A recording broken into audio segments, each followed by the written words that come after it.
Pisces. This is a Pisces Sun, Moon, Rising, and Venus collective reading for the month of May. For your personal reading, kindly send me a direct message. Kamusta ang mga Pisces? Kamusta? Anong meron? Anong bago? Anong paulit-ulit na ginagawa? This is a Pisces Sun, Moon, Rising, and Venus collective bonus reading for the month of May. Collective energy ng mga Pisces, please. Collective energy ng mga Pisces. Paalala, ang nag-iisang account ng Mystic Siren ay kay Angeles 11.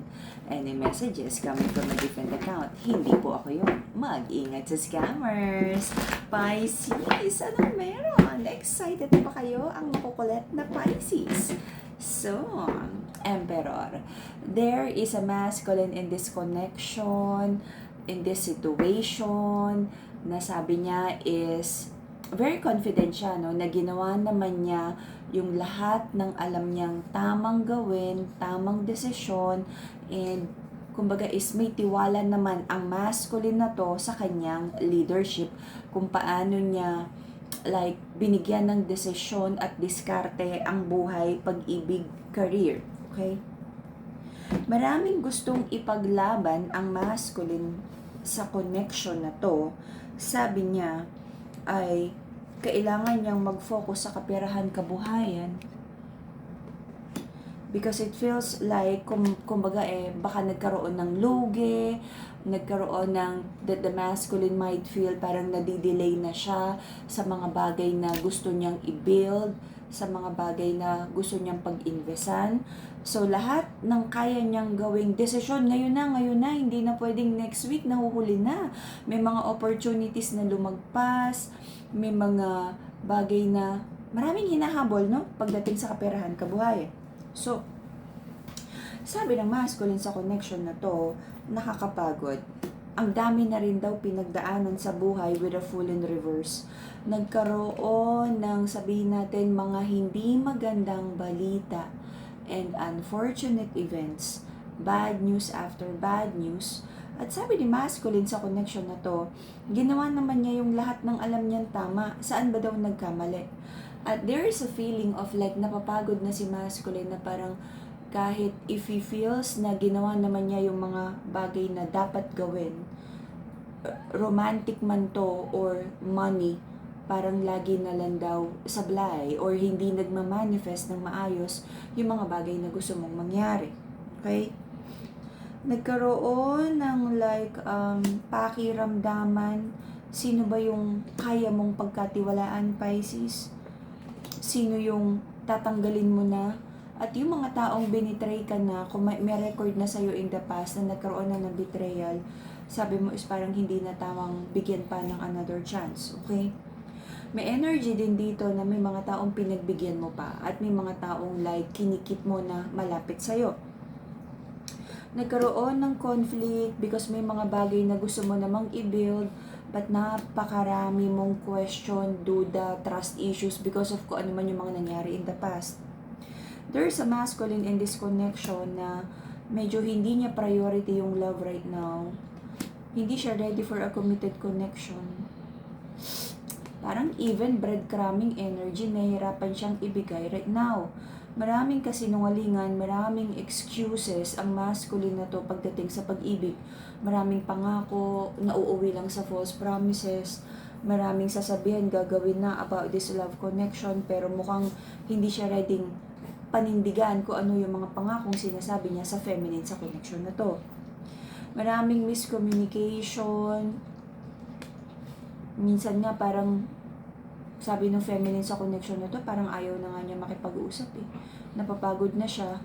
Parang kung ano man yung sinasabi daw ni masculine na pangako, nagdadala lang ng overthinking kasi hindi nag-a-align yung words at yung actions.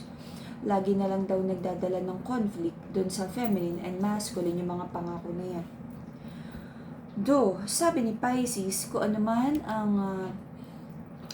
daw yung mga delays pagdating sa manifestations, kung ano yung meron ka right now, you feel like tinuturuan ka ni God on how to take care of your hard-earned money and how to handle your finances well. Okay? Parang preparation period, testing period para sa'yo kung ano man yung nangyayari right now. And it feels like, no, kumbaga sa octopus, parang nakakapit sa'yo tong testing period na to. Mukhang medyo tumagal siya, no? Tumagal. Kumbaga kung ine-expect mo dati, kung nasusubukan ka ng tadhana ng 2 weeks lang, 1 month, ito parang medyo naglinger ng mas matagal. Okay? Marami kang ino-overthink. Sabi mo sana magkaroon na ng positive transformation. Pero habang wala pa yung good news na hinihintay mo, sabi mo sige okay lang. Juggle lang. Like trying to make ends meet. Pasensya, habaan ng pasensya. And wala ka namang magagawa. This is like the analogy of like the light of the end of the tunnel. Wala ka namang magagawa kung brown out pa talaga. Let's see, Pisces. Ano pinagdadaanan ng ating mga Pisces? So, the reason for the reading is nag-focus sa family, kung ano yung mga plano para sa pamilya, bata. Okay? Marami kang minanifest. Sabi mo lahat naman na pinaghihirapan mo at minamanifest mo tungkol sa kapirahan kabuhayan para yan sa family or mga mahal mo sa buhay. Recent past, nagkaroon ng like, nag-focus ka sa iyong mga wish fulfillment. Okay? You might be dealing with a Taurus, Aqua, Sag. Sabi mo, marami kang minamanifest sa kapirahan kabuhayan. Doon may mga parang malaking loss of money. Nagpautang ka ba? Nag-invest ka ba? Na-scam ka ba? Or mishandled finances. Pero sabi mo, ilalaban mo. And very optimistic ka naman na mababawi mo pa yan. Okay? Pagdating sa pag-ibig, kung meron kang gustong like balikan, you feel the loss of this person na parang ngayon mo nare-realize na ito pala yung taong hindi mo pinahalagahan. Ito pala yung what this person brings to the table at naisip mong balikan, ayusin to at gawin yung lahat ng kaya mo para ibalik yung relasyon na to sa'yo. Yung tiwala at love ng tao na to sa'yo. Okay? So, maraming iniisip ang ating masculine, no, about sa mga naging pagkakamali niya kay feminine. But yung feminine sa connection na to, parang she feels so broken-hearted na hindi na rin niya nakikita yung sarili niya long-term with this person. Kung may mga usapan about bata, parang hanggang doon na lang. Sabi ng feminine sa connection na to, na natatakot na siyang bumalik sa kanyang masculine, no, because she feels na parang nasira yung mental health, and she feels na parang nung time nakasama niya si masculine, even the finances parang medyo mabagal because naapektuhan ng hindi magandang energy yung kanyang financial manifestation. And remember, ito yung lagi kong sinasabi sa inyo, when entering a partnership with anyone, and kapag may hindi magandang karma yung tao, nagsishare kayo both na good and bad karma. Ngayon, if that person is like going through like hindi magandang karma because you're in a partnership with that person, you especially ikaw feminine, you are helping that masculine to pay off kung ano yung mga hindi magandang karma, lalo na kung may mga kalokohan yung masculine na yan, kung anong pinaggagawa sa buhay, may mga inaargabyadong mga babae, and because you're in a partnership with that masculine, may mga pagkakataon na kasama ka sa pagbabayad niya ng ng karma. Kung naapektuhan ng finances, it could be parang ikaw yung, kumbaga sa boat na may butas, baka ikaw yung lagi na lang nagtatapal dyan, ikaw lagi yung taga-fix kung ano man yung mga nagiging issue sa relationship na to. But sabi ng feminine sa connection na to, she feels na parang kung ano man yung mga nangyari in the past, parang hindi na rin ganun kadali na ibalik yung dating love and partnership sa connection na to. Sabi ng ating mga Pisces, it feels like may isang significant situation sa buhay mo na you feel like parang nagkakarambol, and kung baga sa landslide, wala kang magawa but to just watch everything crumble at matabunan ng mudslide, something like that. And this is the energy of surrender. Sabi mo kay God, Lord, kung anong will mo, bahala ka na po sa akin. Okay? And you're being quiet about this collapse, kung ano man to. Okay. There's a big collapse. May isang sitwasyon sa buhay mo, may isang connection sa buhay mo na tinatanggal na sa'yo ng universe. Matagal mo nang nire-resist to. And it feels like ito ay isang importanteng situation and connection sa buhay mo na hindi mo pinahalagahan, hindi mo iningatan, at nagdadala sa'yo ng feeling of defeat ang pag-crumble ng sitwasyon ng buhay mo na ito right now. At nagiging quiet ka about this, and you're just quietly watching your life right now. This is like the energy of transformation, of may kinukuha sa'yo si God, may binabawi. Parang Noah's Ark, no? Yung the Great Flood. May tinatanggal because sabi ni God, kung ano man tong chapter ng buhay mo na to, hindi mo naingatan, hindi mo inalagaan, may hindi magandang nangyari, may hindi magandang attachment, and this is like a purging season. At kung ano ang gagawin mo sa purging season na to, kung baga sa may tinanggal, may wipe out, collapse, and you're being quiet about it. Alam mo, parang nagulat ka, biglang nag-mudslide, natabunan lahat nung pinundar mo, relasyon, trabaho, and you feel defeated. But you can't help but to just watch everything been wiped away.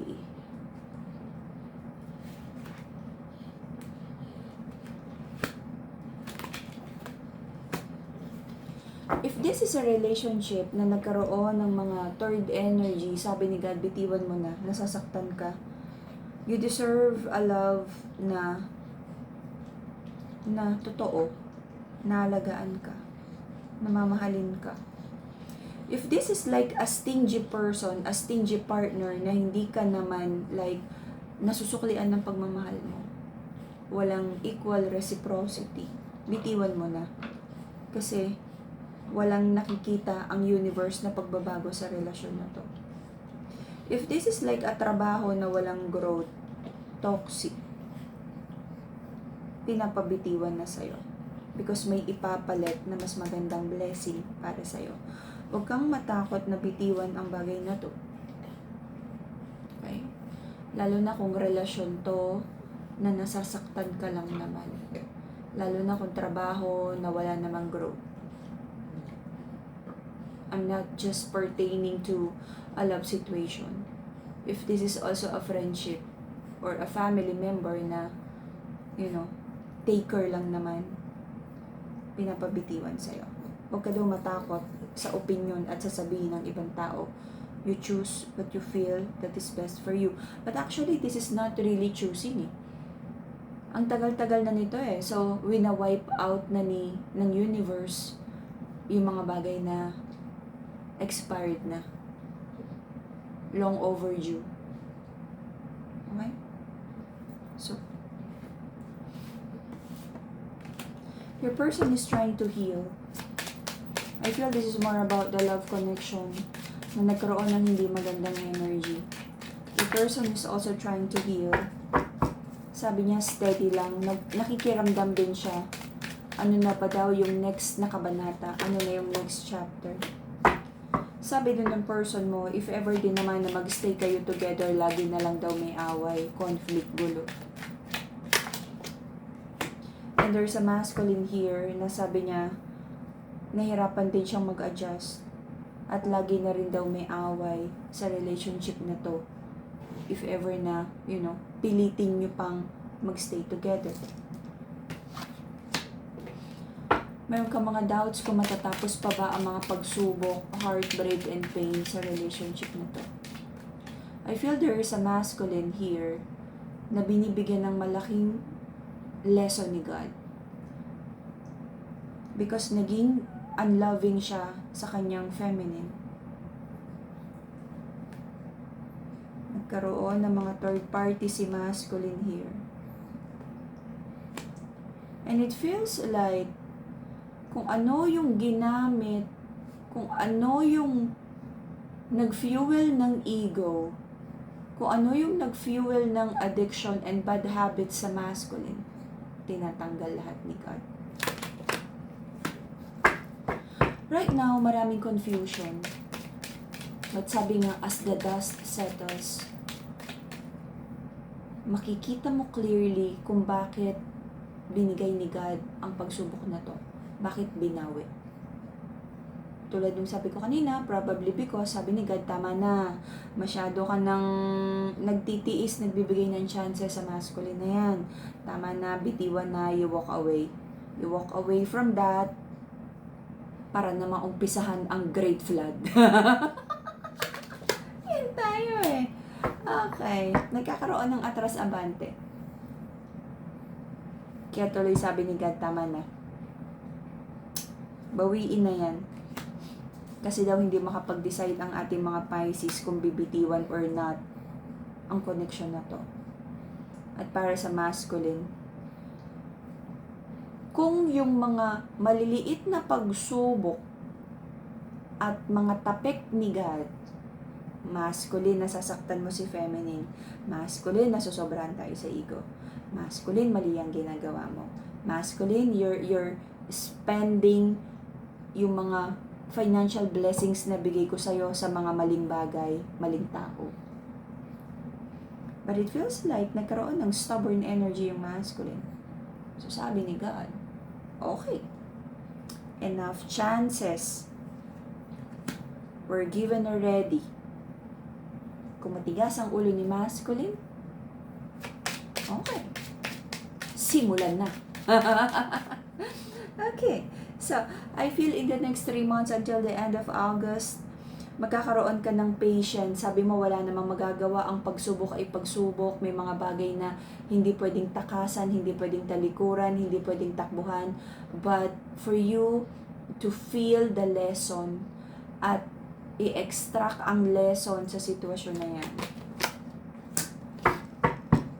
You might feel na parang, Lord, ang unfair naman with the justice card in reverse. Meron din ditong kasunduan sa pag-ibig na parang hindi rin ganun kadali. For some of you, kakapit pa, bibigyan pa ng pasensya. But hindi ito madaling bitbitin. Hindi ito madaling lusutan. But sabi nga, matapos ang ulan, lalabas ulit si Haring Araw.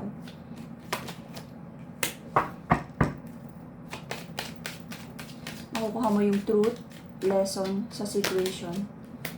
But there's a feminine in this connection na mag-hold back na siya ng offer of love sa masculine. Kakapagod. You might be dealing also with the Taurus, Libra, Leo. Okay. In the next 3 months, latest na bago matapos ang taon na to, makakapag-decide na kayo tungkol sa pag-ibig na to. For most of you, may pag-uusapan na ng hiwalay, sustento sa bata, annulment, divorce. But for some of you, doon sa ibang population ng mga Pisces na makakagawa ng maayos na desisyon, it feels like maraming rebuilding pa rin na kailangan gawin sa relasyon na to. And it may take like a little longer for the both of you to trust each other pa. Okay? But for most, it feels like may pag-uusapan na tama na, tapos na, tigilan nyo ng magsakitan ng bawat isa. Mapag-uusapan ng divorce, annulment, settlement, kung ano man. Okay? At may malaking lesson, not just relationship, but a personal transformation, na kung ano yung binibigay ni blessing, na blessing ni God, ay hindi yan dapat gamitin na pagiging mapanlamang at mapanakit ng ibang tao. Because babawiin yan pag gagamitin mo sa hindi maganda. Okay?